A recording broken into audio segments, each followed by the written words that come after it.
one of the most important things to think about in engaging media is to really identify what you want to communicate and who you want to communicate it to. And I think that's a really, really important thing.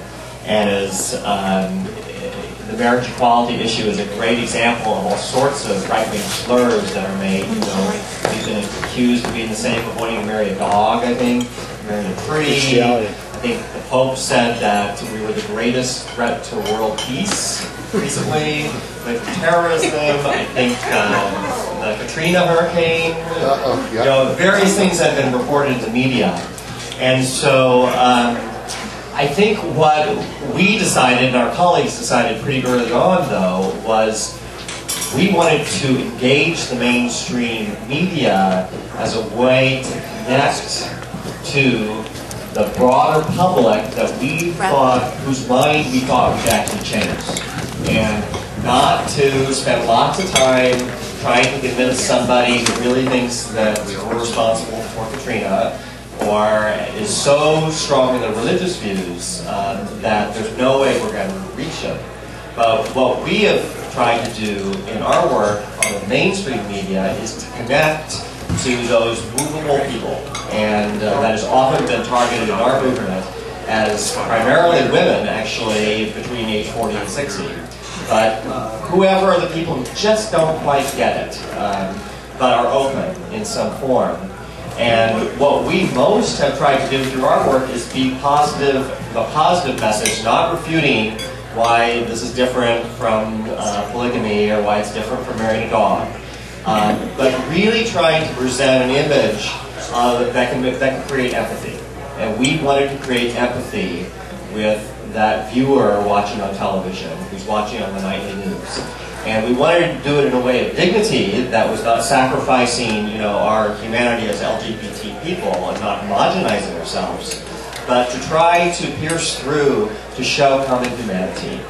And we felt this was also a very valuable thing to do as LGBT people, because there's so many stereotypes, especially about all sorts of things you could imagine, and especially about characterizing us as completely sexual people. And we think a powerful thing about the marriage equality movement, in addition to the civil rights aspects, is it's educating the public, who doesn't quite get it yet, about the full complexity of our humanity. And it's introducing the idea that we are loving people, and that we have kinship groups and families and caring people, and many of us want to make commitments to each other, and it's adding to that diversity of representation. So at any rate, that's why we've actually used the mainstream media a lot and thought it was a very, very valuable tool for us. I'm just going to add for a second that we just try to be really, in a very personal way, very smart about every media opportunity we have. So right here, I'm trying to communicate to you. I have my arm around the back of John's chair. And if I have a chance to tell you, I'm going to tell you that John and I have been together for 21 years. And that we got to get married in San Francisco City Hall, and it was one of the happiest days of our lives. But just by being who we are, you know, even if we're shown just in the audience of an event, or if we're shown listening to a reporter's question or something, it conveys our humanity just simply by, you know, being here together as a couple.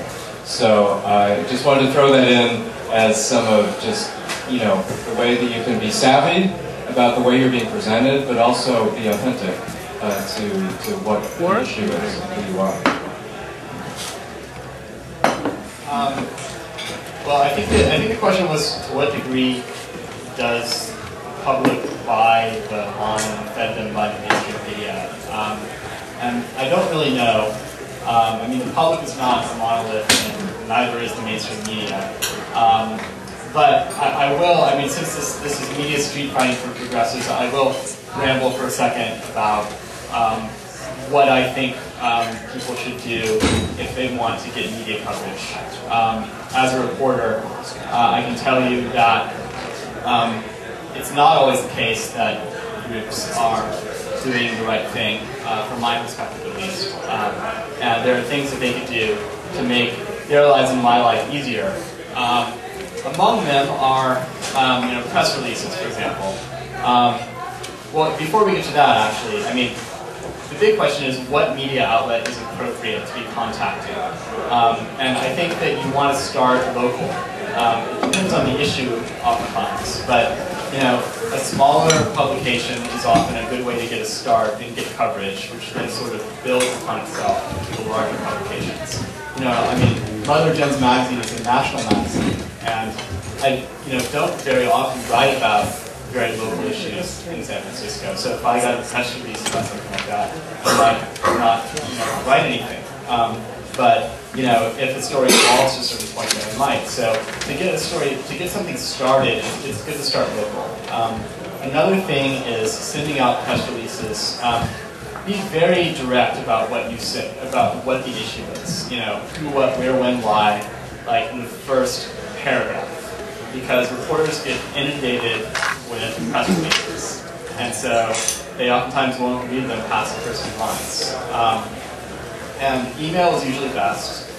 Don't ever fax things. Nobody ever reads faxes. Phone calls are good, but people don't like it when people ramble a lot. If you want to develop a good relationship with the reporter, it's nice to sort of respect people's time. I think in general, you can really be effective if you just do what you do, and the story will happen. I mean, as long as you're out there, actually being involved in your community, making stuff happen, you will get covered eventually. What reporters don't like is when people just want coverage because they want coverage. And I know that's not what you guys do, but I do think it's important to realize that it's all in context. It's all about really building a movement, and the coverage is sort of secondary to that in my view.